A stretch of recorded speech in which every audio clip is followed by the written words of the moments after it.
Awesome. Hey guys, Jim Grant here for Ammo Land TV, and today we're taking a closer look at the OSS RAD-22. Now, if you're familiar with the OSS series of suppressors, they don't really follow the norm of utilizing just baffles, but instead have their own flow-through technology. And the OSS RAD-22 is no exception.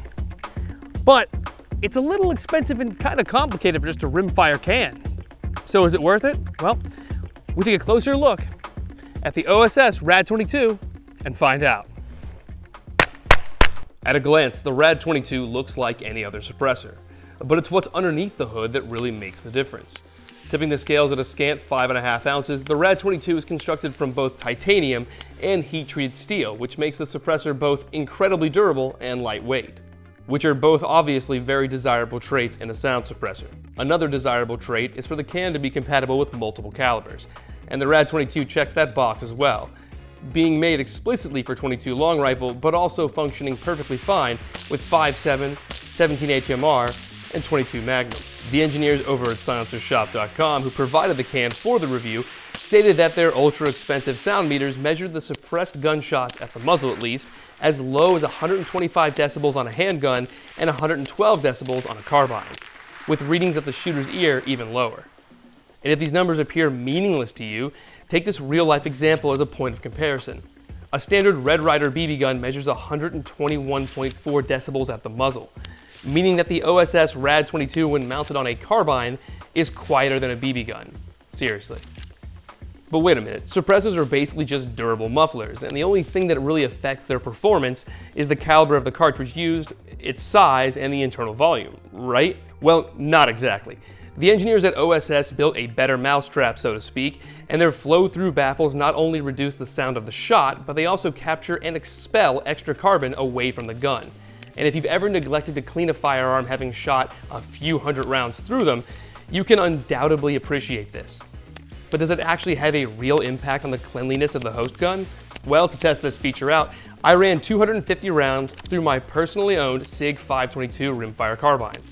This is a simple blowback design SIG used to make about 10 years ago that aesthetically resembles their P556 guns that were based on the SIG 550 assault rifles. I chose this gun because normally after about 150 rounds or so suppressed, the gun becomes completely unreliable, since the carbon buildup inside slows the bolt assembly's velocity and the magazine becomes so fouled up that rounds don't reliably feed. I ran standard velocity, CCI, 40 grain lead nose ammo through the SIG OSS RAD-22 combo because these rounds are very quiet suppressed, and since they utilize an exposed lead projectile, should make the gun foul up even faster. I could have used something like a Remington high velocity Thunderbolt, but the additional mess of the wax coating would definitely complicate the test and provide kind of a false negative, since all that extra wax will build up regardless of whether a suppressor is mounted on the gun or not. So, did it make a difference?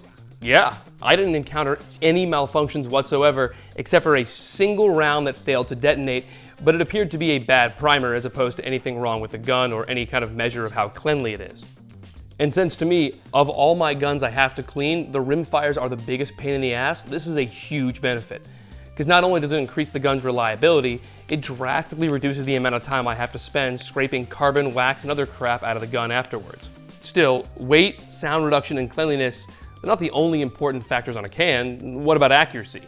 I compared the point of aim, point of impact of my SIG 522 and my Henry Frontier threaded carbine with and without the rad attached, and found the shift to be less than a quarter MOA at 100 yards. Meaning there could very well be no change at all, but neither gun is really accurate enough for me to truly measure either way.